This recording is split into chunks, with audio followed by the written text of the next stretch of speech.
Good afternoon. My name is Barbara Velasquez. Welcome back to Metropolitan Community College's virtual programming that honors Native American heritage. As you know, November is National Native American Heritage Month. While November is the time to rejoice in diverse and rich cultures, histories, and traditions, and to appreciate the great contributions of Native Americans, it also allows us to spread awareness about tribes or to educate people about the various challenges faced by Native Americans in the past and today. We recognize that Metropolitan Community College campuses were built on Indigenous homelands and resources that were previously cared for by people from the Omaha, Ponca, and various regionally based tribes that traveled to and from their original homelands. Ponca Chief Standing Bear and his people were held on the Fort Omaha campus in 1879, pending his landmark civil rights case granting Native Americans the right of habeas corpus. The United States obtained the land from the Omaha Nation in the Treaty of 1854. We recognize our obligations to this land and to the people who took care of it, as well as to the nearly 18,000 Native people who live in Nebraska today. The 2021 National Native American Heritage Month theme is Together Towards Tomorrow. Your microphones and chat with other audience members are turned off, but you may always contact the host. Send your questions at any time to moderator Barbara Velasquez.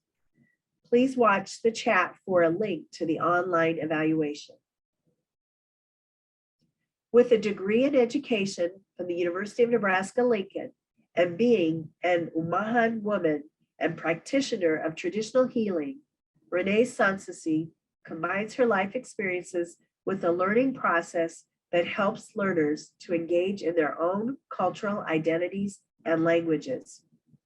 She has been a teaching artist with the Lead Center for Performing Arts since 2009.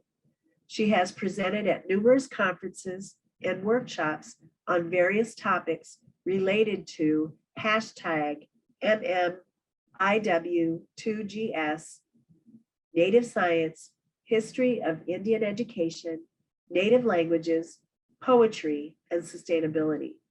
Sans Souci was featured last year in the PBS American Masters Series, UNLADYLIKE 2020, Susan LaFlesche Picotte, the first American Indian doctor. She was also a finalist for a 2020 Inspire Award, celebrating women leaders in Lincoln, Nebraska. Please give a warm welcome to Ms. Renee Sans Souci, who will present NIBTHASKA and Rights of Nature. Good evening. Since we're transitioning in this time, I always begin any presentation I do by introducing myself and Omaha. So this is how I always begin. When I address everybody as relatives. So I say, ewi de wongi de, all my relations. E beblite wiblatamik. Umaha ijaje wiwita te shonge hube wa'u. Wache ijaje wiwita te. Renee Sans Souci. Umaha wa'ubri. This evening I kept my introductions short and sweet. Usually I have a little bit longer, but I want to, continue to be able to do my presentation. But I wanted to say what I had said was my Omaha name is Sacred Horsewoman. My English name or white man name is Renee Sans Souci. And I said I'm an Omaha woman. So I always begin that way because that lets people know, lets everybody know, who I am. In the longer introduction, I'll have my parents and grandparents in there as well. And it can go on, as I guess, to include everything, where I live, where I work, and on. But I just wanted to keep it like that. One thing, when I'm always talking about the introduction, and when I say it lets people know exactly who I am, It means what uh, I'm doing is determining relationship. And that's one reason for Native people's introductions of themselves. Whenever they are speaking, they're letting people know who they are, but also in turn, people in the audience may be of their tribe as well. But also there might be other tribes who will know, they'll say, well, I know how I'm related to her. That's how the introduction works, So in everything that we do as Native people, we're always seeking to create relationship. And we might start out as strangers, we might uh, even say that, in different senses, of words. But eventually, we're always going to adopt one another in some way or another. And, that may be like, the people that we work with, as well as the people that we're in constant association with. So eventually, we do take them as relatives. That's the purpose of, uh, I guess you'd say, our directive as Native people. So I want to begin. Uh, I wanted to speak a little bit about this topic, Nebraska and the rights of nature. Nebraska is how we say Nebraska. And in this sense, I'm referring to the state. Nebraska is also the Umaha Ponca name for the Platte River. And what Nebraska means is Ni is water, Braska is flat. And the Platte River, as you know, is a very flat and oftentimes wide river. So, this is how it appeared to us. This was our name for this river who was our relative.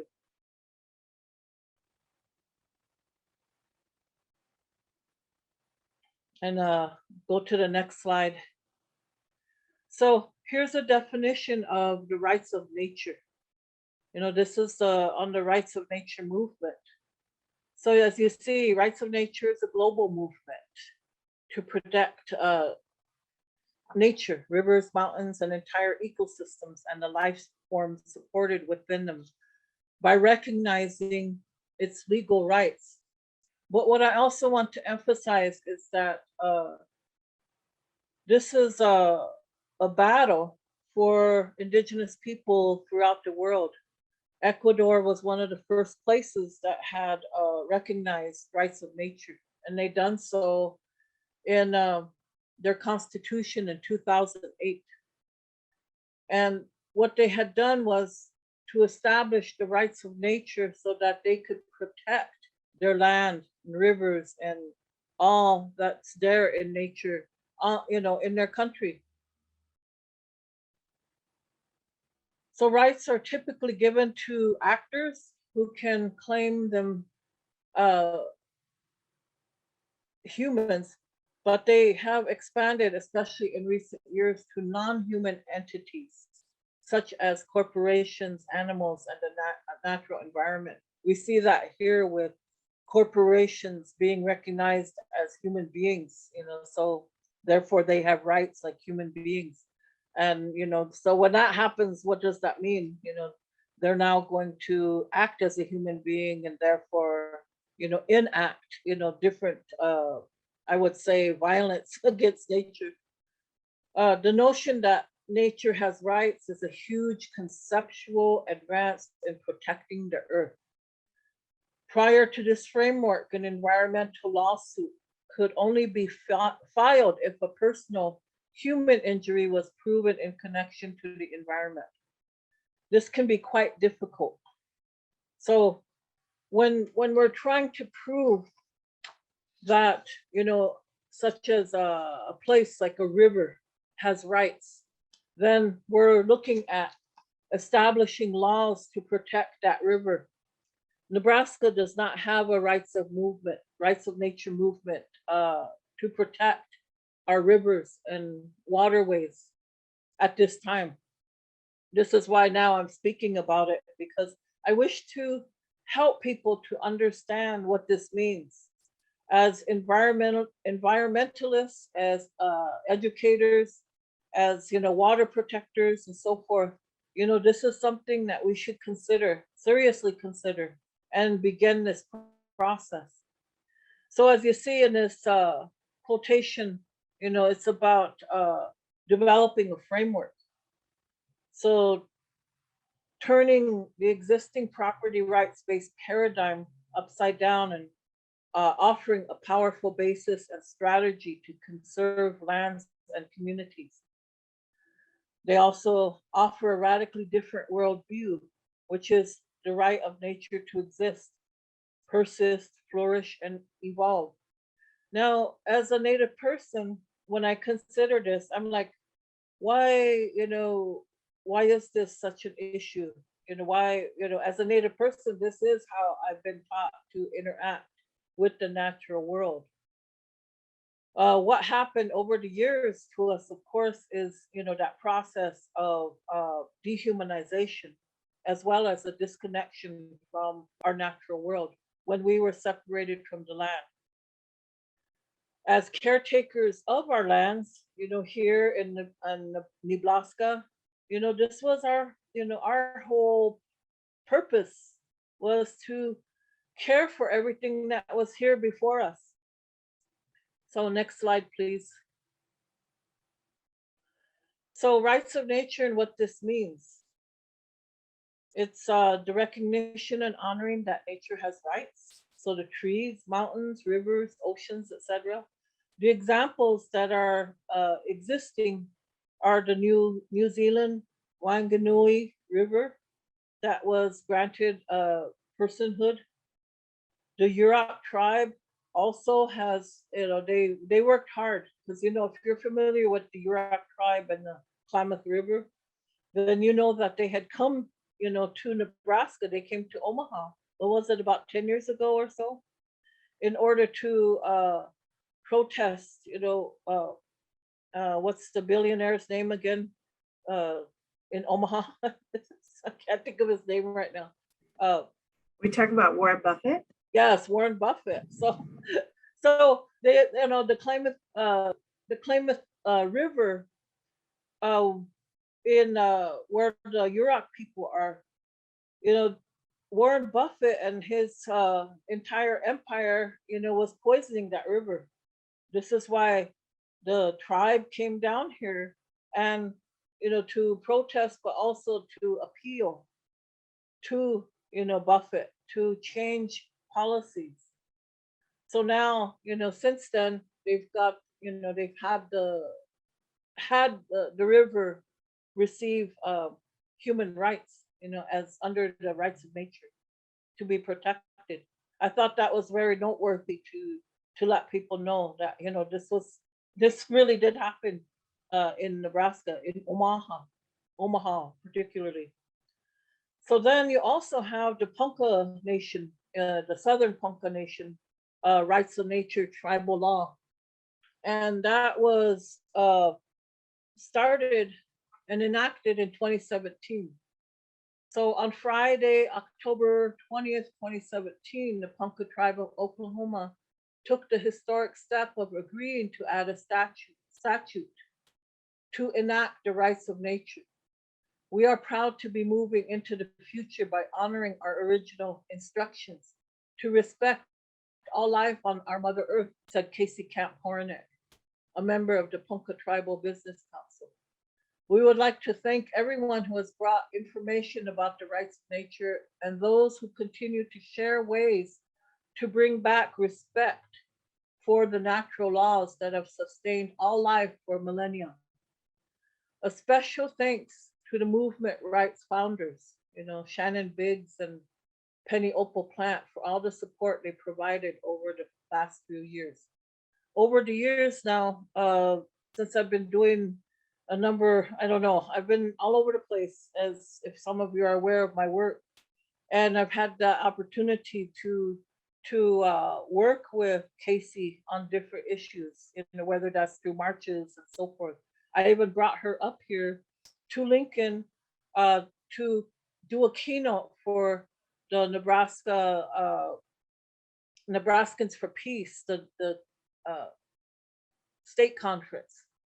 And she spoke on the rights of nature at that time. As far as I know, that's still available on YouTube as well. So you can also check out her words. And if you know Casey, then you know how eloquent she is.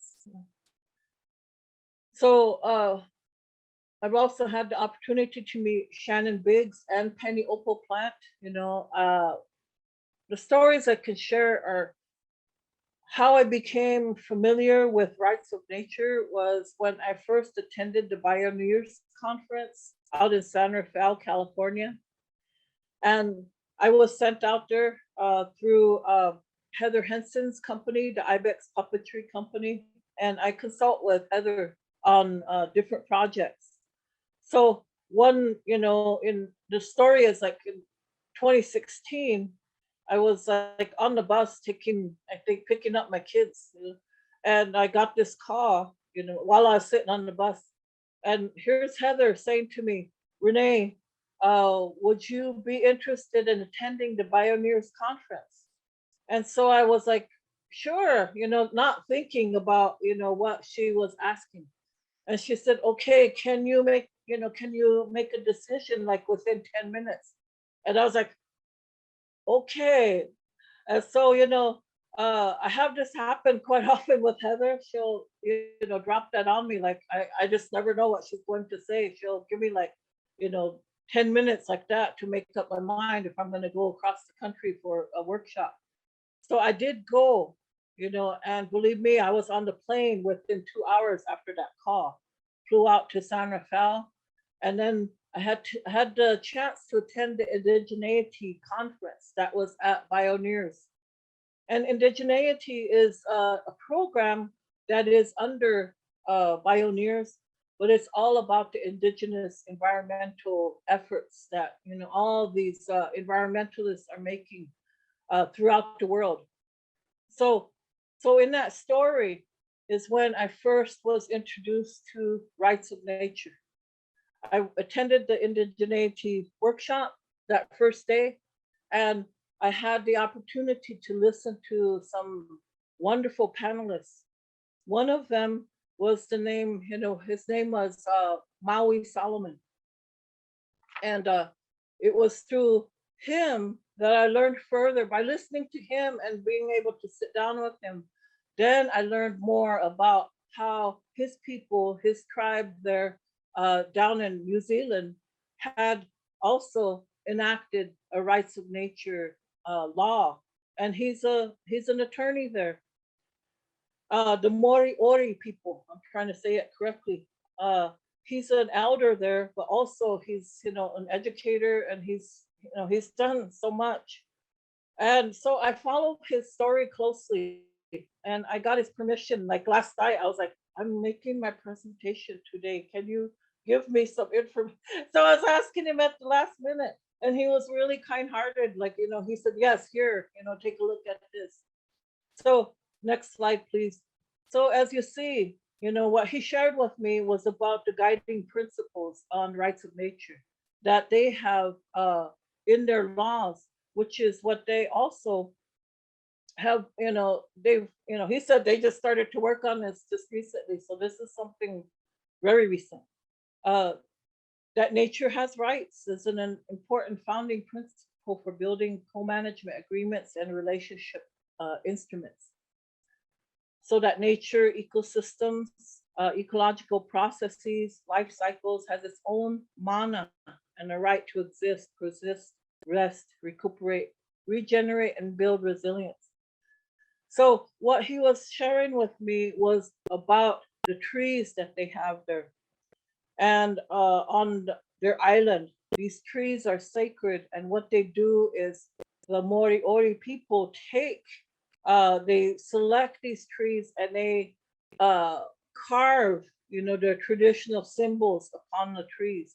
So then they represent like people, their ancestors and so forth.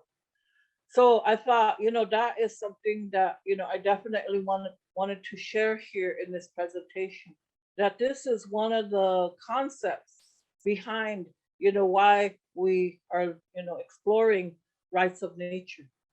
So that nature, such as trees, cultural landscapes, have that life form that, they have the life-giving properties for human and other animal communities. So which affect the ways that landscapes are managed and cared for. So when I think about that last one in particular, the energizing, life-giving properties, I think about, what in the Umaha way, we have, different words that represent, have different meanings in regards to the spiritual life. And one of those that came to mind when I was reading everything was that we have a concept, a word, it's called waji, and that has to do with the energy, our energy, spirit energy. And when we combine that word and with all these other words, it comes out with a different meaning each time. Just as we know, conjunctive words will do that. But the root word waji has to do with the life force energy that each one of us have as human beings. But not only that we have that, so does everything else, all the elements, the trees, the plants, Mother Earth, the water, etc., etc. Everything has that life force energy.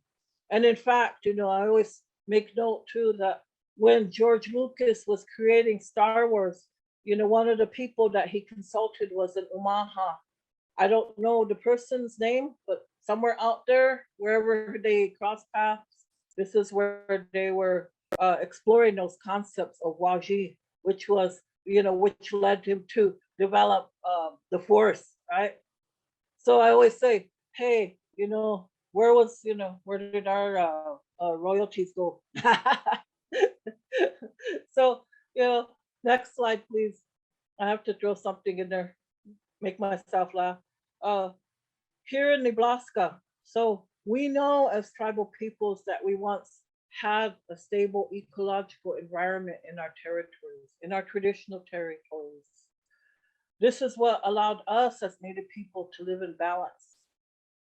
So the sustainability practices that we once maintained, we did it. Everybody that was living here on this land. This is what allowed us to live in plenitude and gratitude. So when I talk about, this process before colonization, I always say that BC. And when I say that, people kind of look at me like, what? BC, before colonization. So our ancestral views, about the timelines, that's like each tribe can have their own timeline about what happened, This is what happened to the Omahas at this time. And when I talk about BC with the Omaha people, it's like before 1750 as an example, and even earlier than that, because the French were already coming in, by the early 1700s. So, but in that timeline before colonization, well, I always tell people, hey, we were wealthy and strong, we were healthy people. And there were many of us. Some I've heard are tribal historians, not the white historians. Tribal historians say that our numbers were like in the 80,000s. So what happened to us? We were proud people, powerful, et cetera, on and on. And we had, the say over who could come into our territory, who could come into the river systems. And then first contact, after contact, whichever, suddenly, here comes smallpox, comes in and decimates our people. So we're like, all of a sudden, like literally in a short period of time, we're, become a very pitiful people. So for all those thousands and thousands of us, now there's like maybe 300 of us. And, in a short period of time, like I said, devastating. So now we're in a weakened state as a people where we were once strong.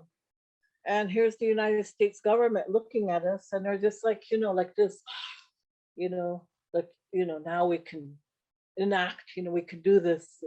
So, they were predatory. They came in and swooped in on us, and That's when all these treaties were created. And what were those treaties created for? To take our land, right?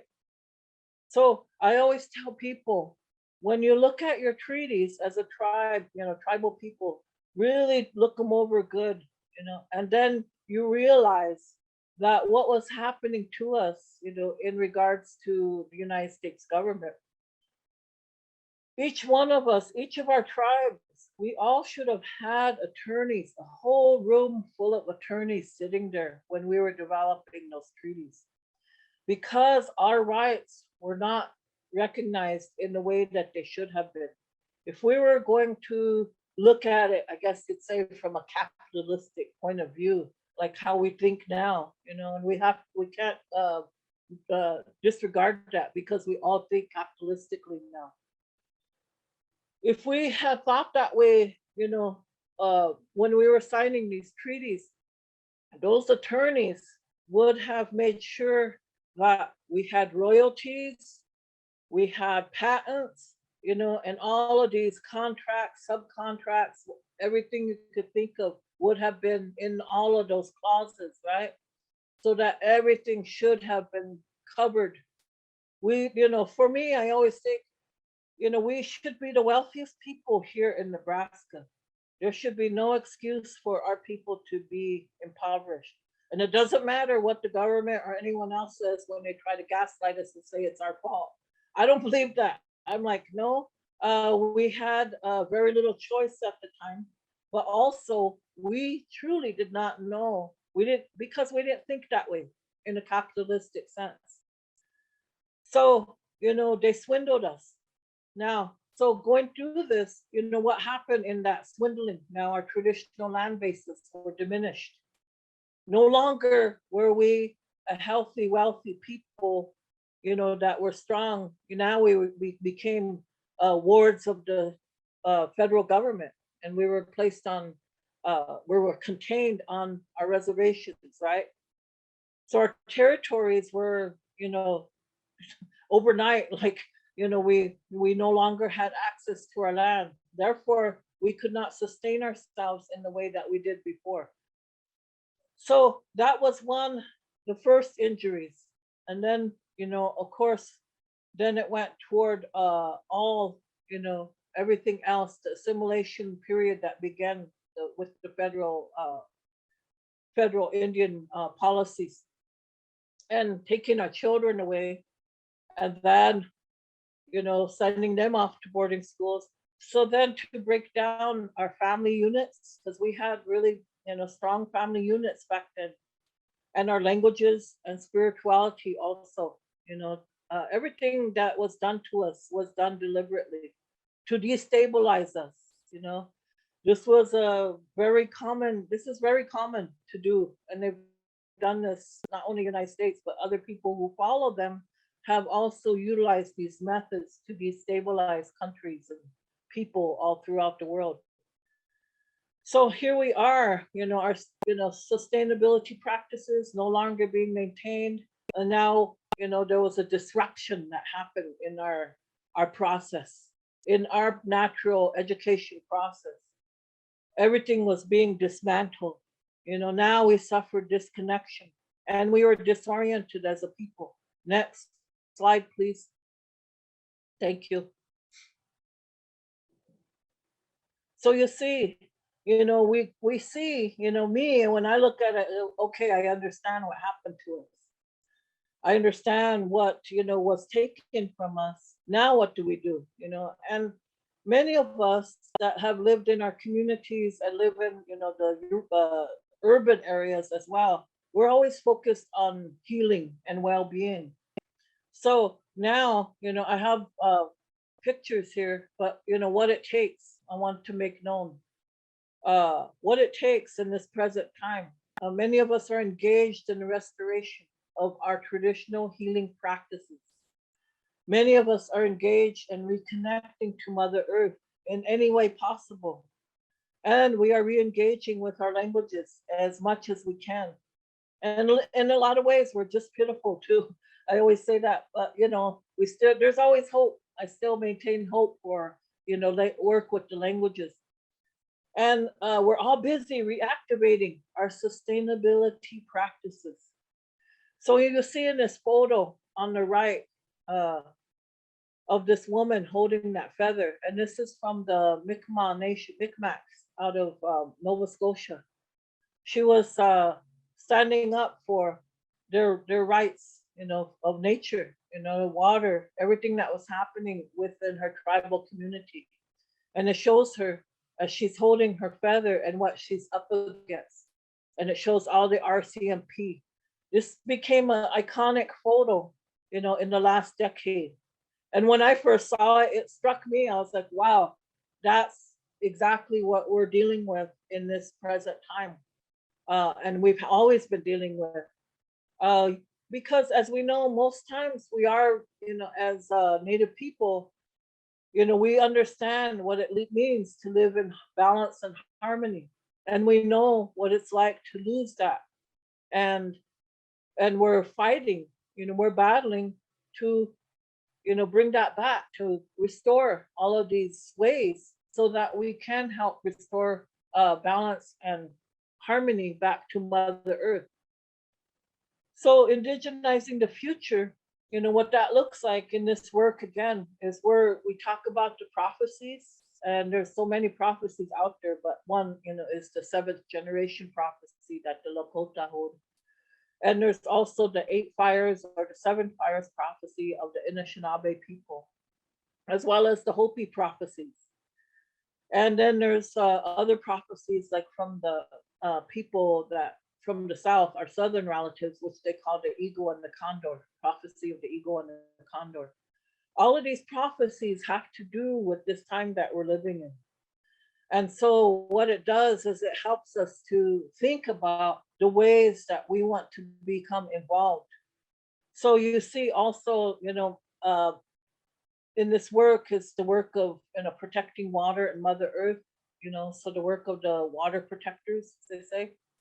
And then the land back movement and what that means, getting our land back. Because I do land acknowledgements quite often.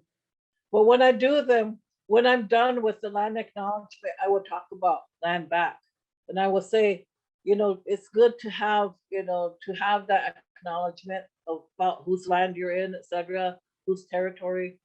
But, the real process of reparation is, hey, just give us back our land. We'll heal this land because we know how to do so. Now, sustainable living, such as indigenous food sovereignty. This has also been a strong, powerful movement for well over 30 years now, I think. And many tribes have taken that, especially since the pandemic began. Now they realize that if we have a food shortage, it's going to be up to them to maintain their tribes. So I've seen and I've been witnessing that some of the tribes have developed a very, strong indigenous food sovereignty constitution within their tribes. So you can see that little logo land back there that was created by Isaac Murdoch, so, and he's always given permission to use all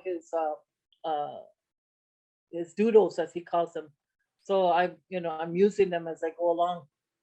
Next slide, please. Now, I'm going to talk about Mother Earth's teachings. And, when I talk about this, I talk about our ancestors because, everything I've learned as an educator about our ancestors is that we employed scientific teachings all the time within our ceremonies. This was done throughout the seasons. At each seasonal change, we were prepared for that. And our people understood how everything worked, again, in harmony, how the plants work together. And therefore, what we did as, as Native people was we developed our agreements with the plant people, to all the elements. Because as Native people, we saw ourselves as the youngest species here on Mother Earth. We weren't old elders like the stone people. We weren't old like the water, like the air. And we're not as old as the plants. The plants have been here far longer than we have. So therefore, we're like we're still like infants in comparison.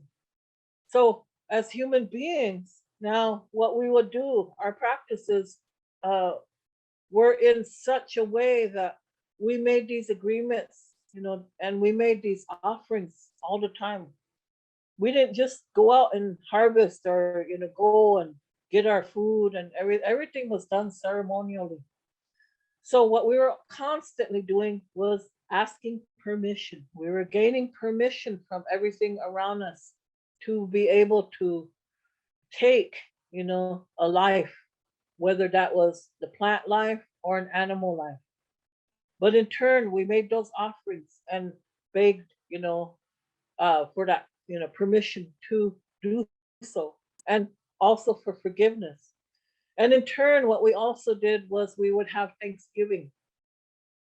So what we were doing was developing relationship with everything around us. This is why we say all my relations when we're speaking, when we're addressing. So not only that, it's in regards to the human being, it's in regards to everything around us. So for me, I felt like, as I was going along all through these years and learning from different medicine people and elders and so forth, they were instructing me how to engage with the natural world in our way. Because I could go out there like a Western science and, scientists and, collect data and write everything down and then make note of it and, keep tables and so forth.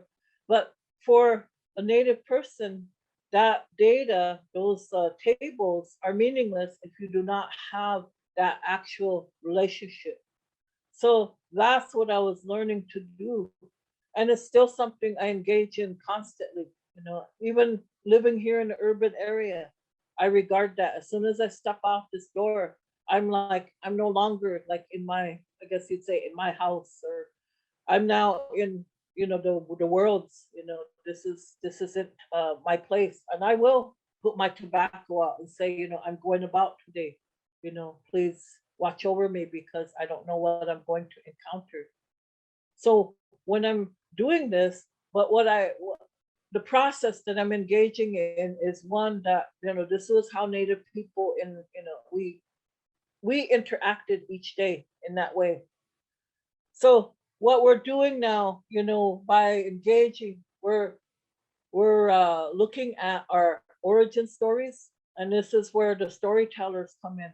And some people do regard me as a storyteller, but I always let them know I'm not a traditional storyteller. I wasn't trained that way. However, I've learned, and heard enough stories so that I have permission to share the stories that I do know.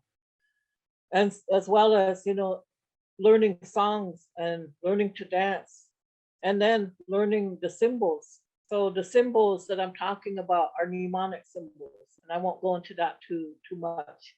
But that's how we engaged. We learned through ceremony. So our education process was through ceremony. Those were our schools, our traditional schools. This is what I'm talking about in the disruption process I mentioned earlier. And the restoration process we're involved in now is to help regain that sense of connection. Next slide, please.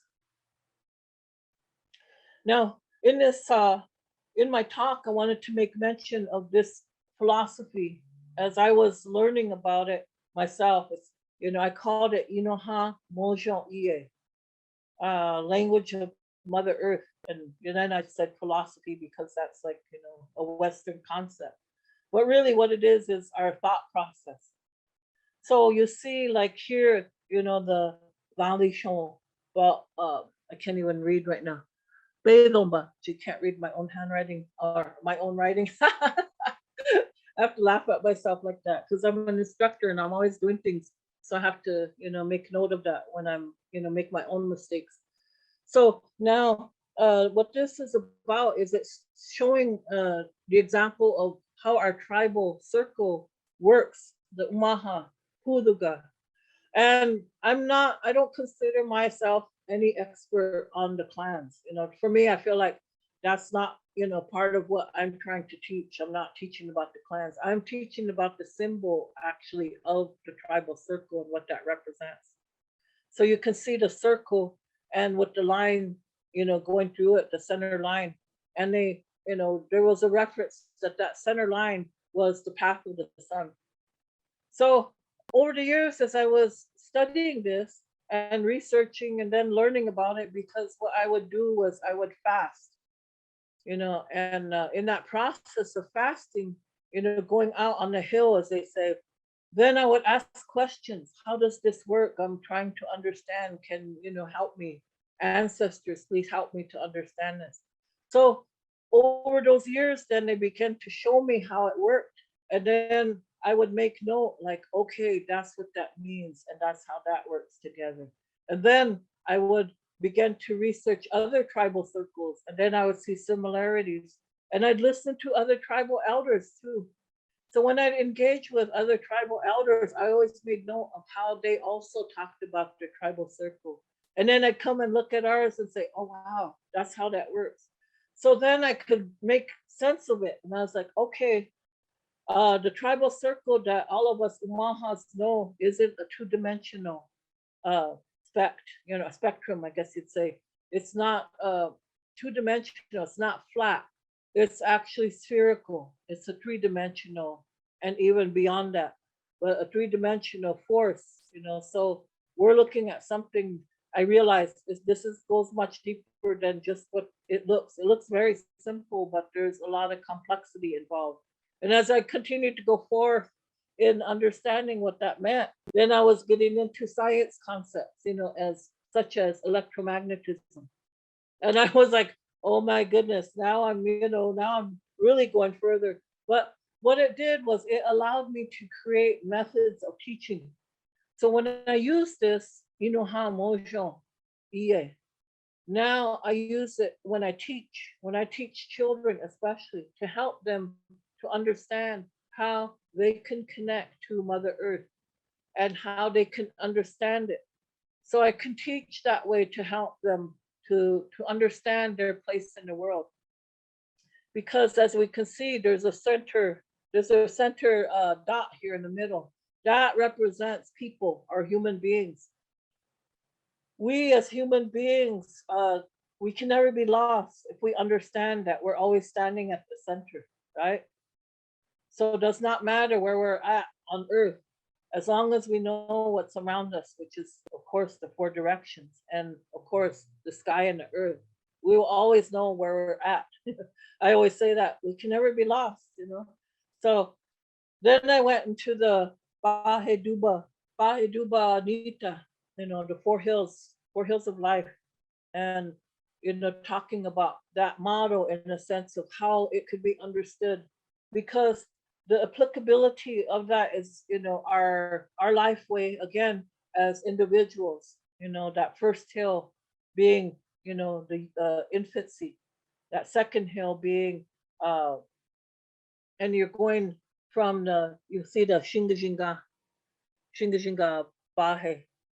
That's the first hill, and then like I said, I have to look close. Jingadi. Then so what it represents is each of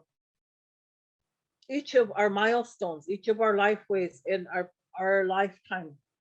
And when we talk about the four hills of life, then that also represents that, as we're going through each phase in our own life, we can look at it in a I guess you'd say in a structured manner. But then again, it's not always applicable to age, right? Because sometimes some people leave Earth here much earlier than what we expect. So sometimes even when they leave so young, we might say they reached that fourth hill already. So there's this way of looking at the world that, for myself, this is what I think about all the time. I'm like, I consider this like this is a structure, a model for myself. And this is what I help children to understand. It doesn't matter who they are, they can be Umaha, they can be native, they can be non-native, but I'm still teaching them about the language of Mother Earth. Next slide, please. So this one when I was talking about defending the sacred, here I'm showing photos that were taken in August, late August. I was invited to go up to the march. They called it the Treaty Walk. And what it was uh, to come and support uh, the the work that Honor the Earth is doing, but also the Anishinaabe people who are working on Line 3. They're battling Line 3, which is again Enbridge. The pipeline that's carrying the tar sands oil. So on the left picture is showing everybody who was there, but it's showing the women who were the leadership in this treaty walk. They walked from northern Minnesota to St. Paul, Minnesota, to the governor's mansion or to the state capitol, and they had camps set up there, but they also had brought in thousands of people. In that time, they were there almost a week. So, but to be invited, I said, okay, I will answer that call since an Ojibwe elder asked for me to come up and be supportive. So I packed up my kids and off we went, right? And we took a few pictures. The picture on the left shows me, I'm holding on to one of my friends, on the left of me. Her name is Tayana Visara, and she's from California, and she travels all over the country doing this work as a water protector. And then onto the right of me is two of the water protectors that have been working there, I would say vigilantly, with Honor the Earth. And what I talk about, when they're defending the sacred, they're doing this 24/7. And, when you're doing this kind of work, it's exhausting. They're doing so much that, I see them and I'm like, wow, I feel like I'm not doing enough in comparison, even though I'm busy every single day, right? But, you see these women carrying out this work, and it's very inspiring to someone like myself to continue to do the work that I do. So when I defend the sacred, then therefore I feel like it behooves me to also do my best to defend the sacred. But how do I do that? Well, I'm doing what I can here in NIBTHASKA. Next slide, please. And I'm trying to watch the time. So this last slide here, or this next slide here, is the water protectors at Palisade, Minnesota. I was also invited in December to a water ceremony up in Palisade, which is where they had a camp, Winona LaDuke's camp, with Honor the Earth. And in there, these women who are all in there, and I'm like in a smack in the middle, holding my hand drum. But the Mississippi River is right behind us, and it's all frozen over. But we were there, and again, I got to march with them, and they held a water ceremony there right at the Mississippi River. And that's probably about my third or fourth water ceremony that I've been to at the Mississippi. So this time, what was so different was all the people who came to support. And they didn't record, so I couldn't record all the messages that were sent or the singing, which was so beautiful. But the water ceremony itself was a very beautiful experience, and it stays in my mind, my heart, in my spirit. But I see these women that are doing this work, all of these women who are here, and you see Winona LaDuke is like the third from the I can't tell, is that from the left? I guess it would be. Uh, and tirelessly, again, tirelessly working on protecting their rights there. And I know that with White Earth, which is her tribe, they had the rights of nature enacted upon their wild rice. So they call it the rights of Manoman. So these are like representing all the calls to action, because most times the women are the water protectors, because they're the ceremonial keepers of these, of protecting the water. And right now, what's happening, in the call to action, the current one is that all of these, not all of these women, but I would say about half of these women are now in Scotland, Glasgow, Scotland, for the world conference there on the environment. So, but you see the calls to action where that was in Standing Rock, here in Nebraska and South Dakota with No KXL, and Stop Line 3, which is the work of Honor the Earth. But we're also looking at it from a rights of nature perspective. Again, honoring, what that means, and protecting, these beings that are much older, like I said, much older than we are. Now, I wanted to again relate, the work of these women, and again, as such, when I am around them, I always get recharged. That's how I feel. I feel like I get wound down here. I get really tired and worn out. But when I go around all of these women who are doing this work, and then I come back and I'm recharged because I see their work and I see their efforts, and the ceremonies, and et cetera, on and on. And then I can come back and say, okay, I can continue my work here. Now, I hope that in this process, what I'm doing is inspiring people who are listening to, begin your research. What does this mean? What does this look like as, people that are learning about rights of nature? And, how much time do we got left? I'm trying to watch time as well. Okay, I see. You're doing fine, Renee. We can adjust to your time. We probably have a half an hour or so. Oh, okay. Including questions. Here was a quote that, and I've heard Winona LaDuke speak a number of times, but this quote was what she said a few years ago. And it was about, when Trump had his campaign with the Make America Great campaign and everything. And, I always appreciated how she said it. And she said, well, this is my idea of when America was great. When there were 8,000 varieties of corn, when there were 50 million buffalo, and the single largest migratory herd in the world, the buffalo, the bison. So in the territory with 250 different species of grass, and that's like here in Nebraska. Tremendous biodiversity, which we once had here. That is where life is, in biodiversity. Today, in the same landscape, you and I know that does not exist.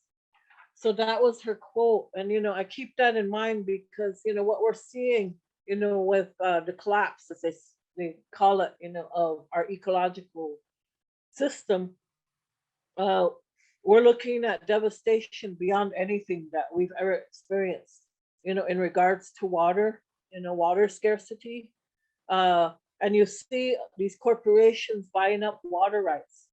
So, and you've seen, I think, just this year or last year that Wall Street now trades on water. Because water now is, been so commodified, now it's become a part of Wall Street in that sense. And whereas we're looking at it, as Native people, again, we're like, water is not a commodity. We never commodified it. And in fact, our work with water as one of the oldest beings here on earth is very spiritual. So, I think about this in that way all the time, every day it's like on my mind, like, okay, water, and I can give you also, like, when my work began with water, I always think back to when I was a kid, a teenager and so forth. But when I was a kid, when I was growing up, I'd hear my grandparents, my family, they talk about what was going to happen, that water would become scarce. But also they talked about everything that would happen, with the food processing. So one thing that I always heard growing up was that we always had to learn how to plant our own food. That was like, never forget how to do that, because one day we're going to have to go back to that way of life. And it has to go to our own prophecies, the Umaha people's prophecies, especially with Chief Big Out. Because one of the things that he had done after he made a trip out to DC, Washington, DC, he realized what was going to happen uh, here coming to us. And so, in preparation, he was telling the people to prepare themselves for all the changes that were coming. But also, what was happening was that he was sending out people to go out on their fasting, their vision quests. And when they would do so, they would come back, and present, what they were being told about what was coming in the future. When I was young, there used to be a mural in our health center there in Macy. The Carl T. Curtis Health Center used to have this mural, and I can't remember who painted it, but it was of Chief Big Elk and the visions that were brought forth about the future. So what they saw back then were they saw the airplanes, they saw everything, all the technology. They saw computers, all the phones. So my mom would always talk about that too. She said, as a little girl, I'd listen to my grandpa talk about that. And he would tell me, they're going to have these talking boxes, like TVs and computers. But in that time, he said, they're going to have, you're going to be looking at screens and you're going to be talking to one another. He told that to my mom. So then he told her, he said, so always make sure that you look good. So, my mom would always talk about it like that. She goes, yeah, he told me I better make myself look presentable. So now here we are. This is what we're doing, talking on these like Zoom and, all the face chats that we have. And now, I thought about that too. I was getting ready and I thought, oh my gosh, what am I going to wear? Then I thought, oh, what are they going to see? How they're going to see me anyway? They're just going to see like this part of me. So I just thought, well, I'm going to put on my black blouse. That will kind of catch any kind of background, right? And I thought back to what my mom said about the technology. And so in that process, as growing up, as when you're observing these stories, it influences you. And when I'd hear, what they had to say about what we were going to be dealing with in the future, that we were going to return to how we lived, that was that was part of that vision of Chief Big Elk, that we were going to return to how we once lived, meaning we were going to be living off the land, eating, our own foods that we grew, and hunting and so forth. And that's what I was always hearing, was like, we should never forget how to live off the land, live out, live, in harmony still, live with the animals, and, construct our own homes. And there's any number of ways we can construct our own homes now. Doesn't, people always think when we talk about that, we're going to live back in the teepees and all that. And I'm like, well, teepees, I like the idea of living in a teepee, but I would like something, a green, eco-friendly home that I could build that would be, hey, if we got solar panels, I would be more than happy to utilize solar panels and a system that where we can clean our water and recycle our water and, do all of those things. We can do that. So it doesn't mean we have to go and live back, living on, somebody said, I can't imagine sleeping on the ground. It hurts my back. And I laughed and I said, well, who said we had to sleep on the ground? So I think what I'm saying is that when we're looking at this kind of lifestyle of living in harmony, it doesn't mean everything has to be like so primitive. It can be done in a way that it can be made so that we are utilizing everything that is natural and recycling and doing all of these natural, but we can also still use a way that would help us to live, I guess you'd say, sustainably. And of course, planting our own food. So now we have that indigenous food sovereignty. However, Now, when I reflect back when this work began for me, like I said, talking about, my childhood and hearing this, it always stayed in my mind, like, how would I even learn how to do these things? And then I read that book Dune, and books, the Dune movie's out, and everybody's talking about Dune now. Well, I read it when I was like 13 years old, and I read it and I was like, oh my God, water, And so again, that really influenced my way of, my thinking of how would we really process water if we were in that state? Because I was thinking about when they were talking about the scarcity of water. And so I thought, oh, that's what I want to learn about. So when I became an educator, one of the programs I became involved in after I graduated was called Native Waters. Native Waters was a program out of the University of Montana up in, Montana State University, sorry, up in Bozeman, Montana. And they had this whole project, right? It was NSF, National Science Foundation funded. So they had a program that went, I think, extended to almost 5 years.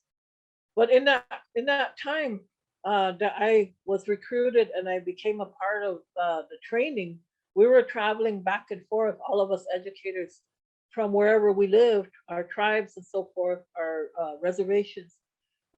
But we would go up to the Blackfeet Reservation. And I was flying up there like twice a year, going up for Native Waters, but also for other work that was happening there. And I learned so much. I learned about the Missouri headwaters, and one year my children, my whole family, I took all my children and we went to the Missouri headwaters and we got to walk around in it. So my kids always have that memory when they walked into to the Missouri headwaters. Because for the Omaha people, the Missouri River, the NIBTHASKA, was our lifeway. Again, like I said, as powerful people we once were before colonization, we had to say over that river. And that river was our relative. So we saw the river as alive. I still see the river as alive because I go there as often as I can and make my offerings. So I became involved in Native Waters, and over a 5-year period, I learned so much about, not only the Missouri River Basin, but about water and how to teach about water. So this project, as I said, was all about the tribes that lived along the Missouri River Basin.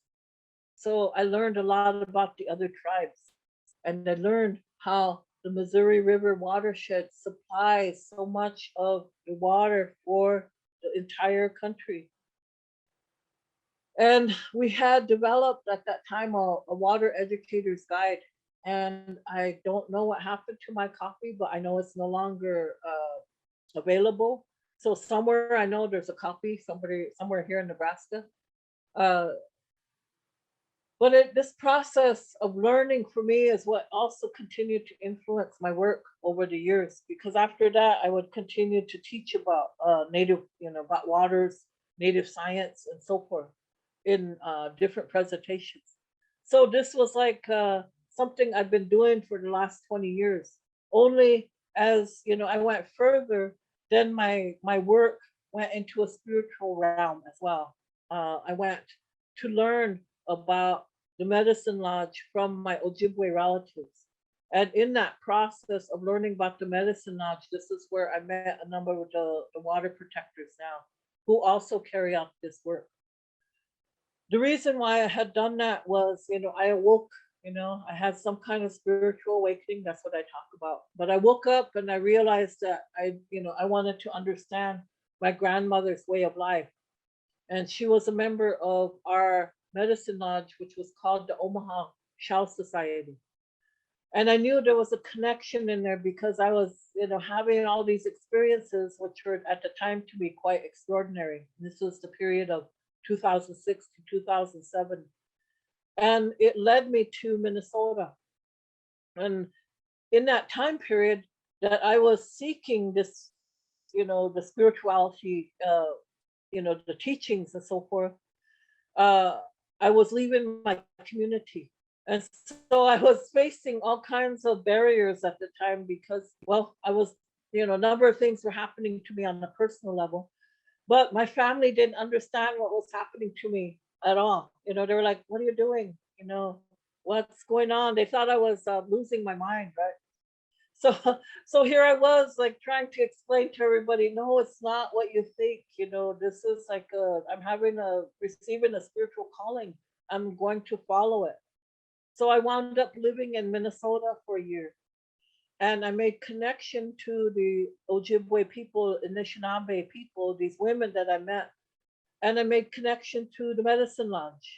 And that's when I made a connection to, in particular, this man named Eddie Benton, and he was the Grand Chief of the Three Fires Medewan Lodge. And he told me the story about the Omaha Shell Society and what happened when he came to our reservation in 1958. 1958, he witnessed what happened to our tribe when we were dismantling our tribe, our medicine lodge. And he told me, he said, your journey here took you, about a year, but now here you are.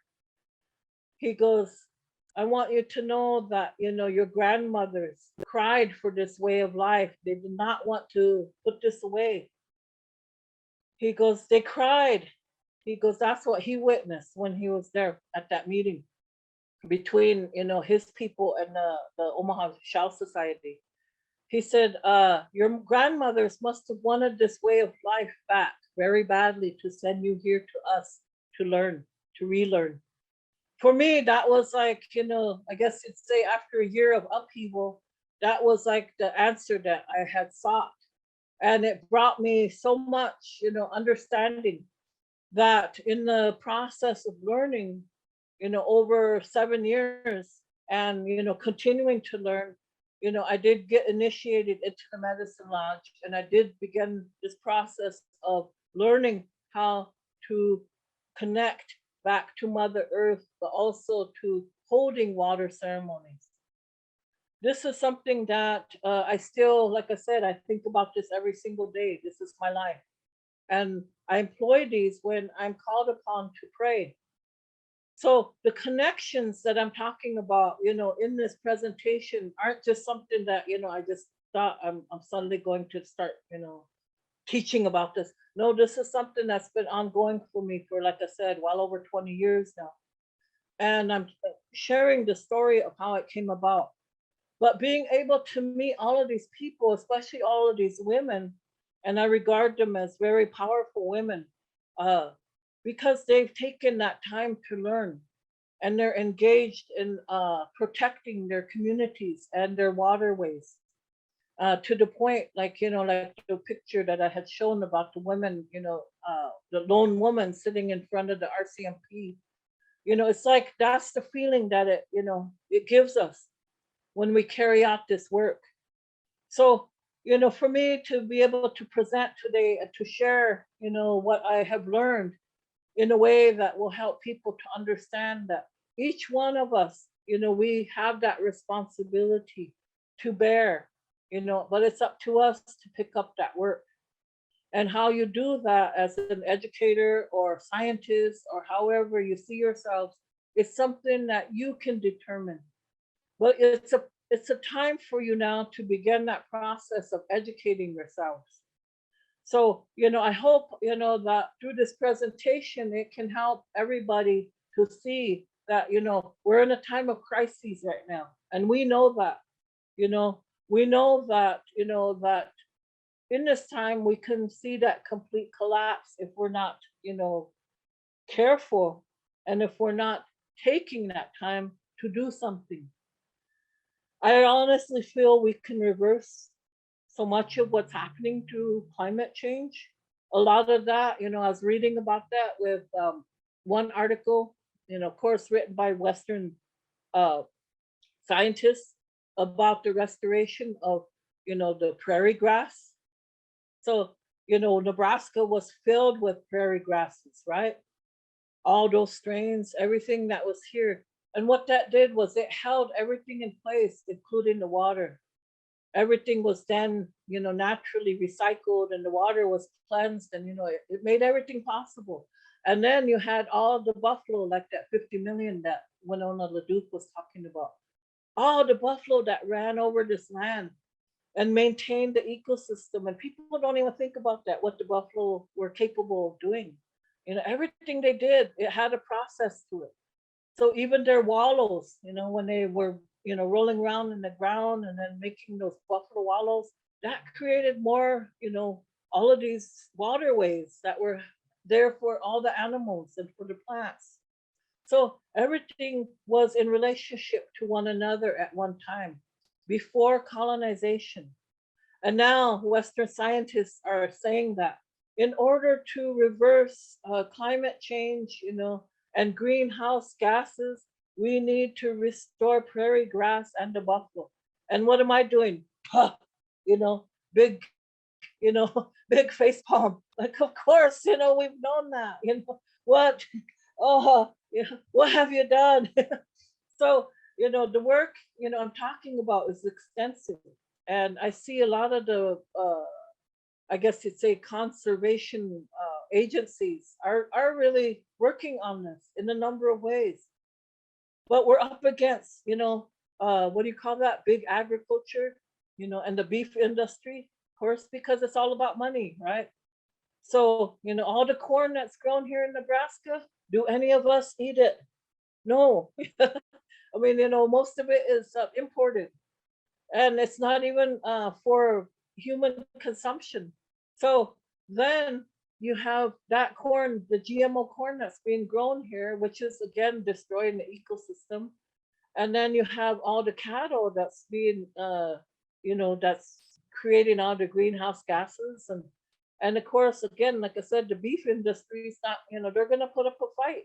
They have a stronghold there on our Nebraska little, government we have here. Yeah. And so you've got all of these processes in place, these barriers that we're facing.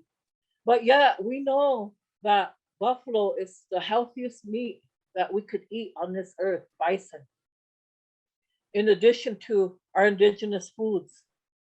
So this is why I do these kinds of talks. I want people to consider everything I'm saying and go look it up. It's all there available online.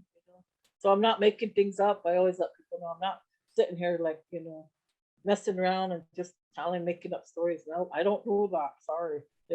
I do, I do my research, and I go to a lot of workshops, and I spend time with people, and listening to what they have to say.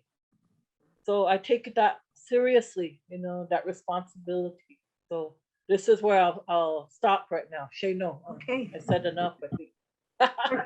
Perfect, Renee. We have some questions. We want to thank you for your thoughtful, very comprehensive presentation that has put a lot out there for us to think about. One question is, how can we support Indigenous communities in Nebraska as allies? So I think one thing is to look at what the tribes are doing. Each tribe has their own, and each tribe is a sovereign nation. And if you as individuals are then, looking at, well, also take a look at, the different kinds of organizations that are out there. If you're part of an organization, then, start to look at how you can align yourself to, all of these things that I was talking about. How do you want to support? Well, you can look at, the tribes. What are they involved in with their indigenous, food sovereignty programs? What are they doing in regards to, their bison programs? And then, if you're a part of an organization, look at how you can come in, form a relationship, like a formal relationship with the tribes, and say, we want to support you, and this is, whatever you have to offer. But in a sense, as an individual now, if you're looking at it, you're going to be looking at how do you help shift legislation, and we know how much work that is too, right? how do you help to support legislation if it's there, in our state government? And how do you create legislation? So those are my suggestions on looking at what organizations can you align yourselves with if you're an ally. Learn how to become a good ally, an excellent ally. Educate yourselves about tribal histories. Start participating, whenever there's any kind of talks like this. Educate yourself further. And then look at, like, what is it? What do I need to do? How do I make this approach? And start to look at it in that, in that light. This is like a first step. If this is like, to me, it's like a first step if you're listening to what I'm saying. And then as you go along further, you can begin to look at how you can support these, not only support the tribes, but these organizations as well. Look at what the tribal colleges are doing. Are the universities here in Nebraska supporting what's going on with indigenous food sovereignty? And if they are, find out what they're doing, and then look at, such as MCC here, Metropolitan Community College, what are they doing here? I mean, what steps are they taking to support, tribal peoples, here in Nebraska? And what does that require? Those are, these are all different steps you can begin to look at, as well as look at some of the people around you. What are they doing? Native people. I know there's a number of Native people who have different organizations going, or I guess you'd say at the grassroots level.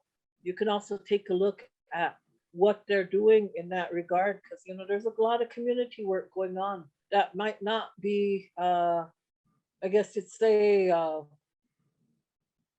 known to the general public.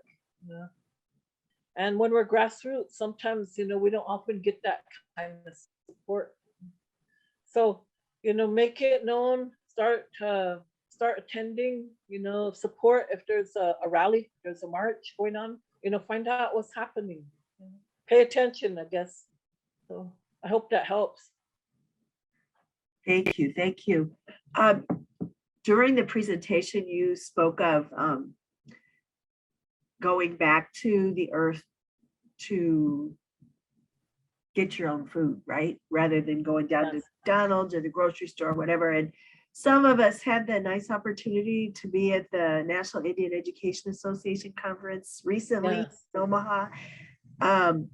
Ricardo Ariza had presented about projects at the Omaha Nation School related to, are you familiar with that, Renee? Yes, in some way I remember, because I was there when they were first beginning. That was about 2019, 2018.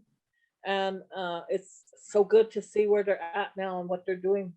And I think what they're going to be doing is, now that they have a whole area that has been created for them, this is something that's going to be ongoing for them for years, and for as long as it's needed. I mean, to me, it's like that's part of the restoration, that work, and to see it happening, that I find it really, I find it exciting. Yes.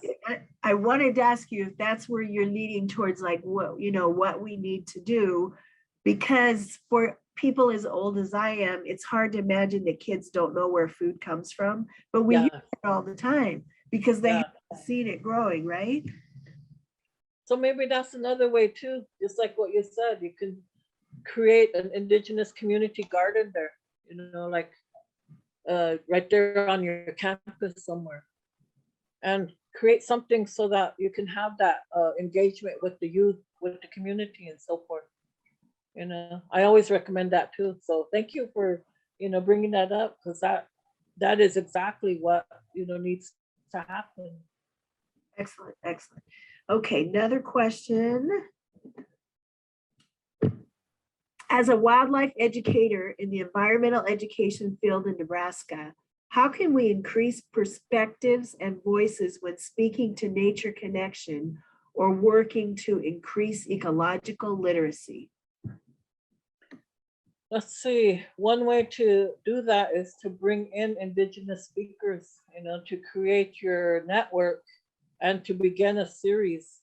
And then if you want to look at education, that's where people like myself that are, I'm not the only one doing this kind of work, but there are those of us who are like, yeah, hey, bring us in, contract with us, consult with us. We can help you to develop, those kinds of brochures, those, curriculum guides, et cetera, et cetera. That's, that to me, that's what the work is all about. That's the first step is, finding out who's doing what. Because like I said, I'm not the only one doing this kind of work. Right, right. Another question, what are some local indigenous grassroots organizations to learn more about? Do you have any you'd like to suggest to the audience? Let's see, I'm trying to think there in Omaha. I know like, well, grassroots, I'm just trying to think of because there's a lot of people who are doing, and we're networking all the time. So you have, I think of like the work that Lestina Saul does. She's a good one to network with. The one that comes to mind is the one with Christine. Let's see, think of her name right now. Her last name, Norbis, is that right? Christine? If anybody in the audience can help out, send us some. Yeah, Christine Nobis. She's the founder of Great Plains Action Society. And they're in Iowa. Thank you. And so there's like here in Lincoln, there's a new project called Intertribal Medicine Collective. And they are working with natural medicines and foods. So, but those two come in mind right now. I mean, I know there's more, I just can't think of them right now. That's cool. That's I'm cool. blocking, as they say, you're trying to put on the spot, and you're like, okay, what were they again? But yes, but there are a lot of people doing this work. Like I said, it's a matter of getting into the networks, and finding out, what's going on. So I post a lot of information on my Facebook, about what's happening throughout Turtle Island. So I try to post anything that's happening, whether it's articles or conferences or meetings, et cetera, et cetera. So they can find you at Renee Sans Souci? Yes. Okay. Thank you, Amber, for sharing the greatplainsaction.org website on our chat for anybody who wants to see it. One of our attendees found it. All right. Yeah, so then you have like I was talking about Honor the Earth, which is up in Minnesota. And I know that here in Nebraska, I think they have also the Nebraska Water Protectors. So they're like a grassroots level, and they're always doing different things that pertain to water and building allyship and so forth. Thank you. Thank you. So we're getting close to the end here, but Renee, do you see Nebraska as getting close to establishing rights of nature, or do we have some major stumbling blocks? We have a lot of work to do. That's why I keep talking about it, because I feel like, okay, once we have our own movement, then we can begin to take those steps. Because like for the tribes, they can do that, tribal sovereignty will allow them to pass such laws like, the Southern Punkas had done. And, to me, it's like, that's important. I wished I could focus on it much longer than I'm able to, but I wanted to get the word out there, look, familiarize yourself with this process, learn about it. You can look at everything up that I said online, about rights of nature, and see how all of these foundations are being formed. So maybe that's what we need to do, is to form like a foundation of some sort. So that may be, maybe this is the time now, That's a great idea. Yes. I'm sure there are minds out there taking this in, and look up Renee Sans Souci on Facebook and you can communicate with her there. Yeah. I'd like to ask you, Renee, as an educator, I think you've described really well processes for learning about when America was great, let's say, Yes. Yeah. and what made it great, and etc. I have been working over 30 years in these type educational opportunities, and it's always been perhaps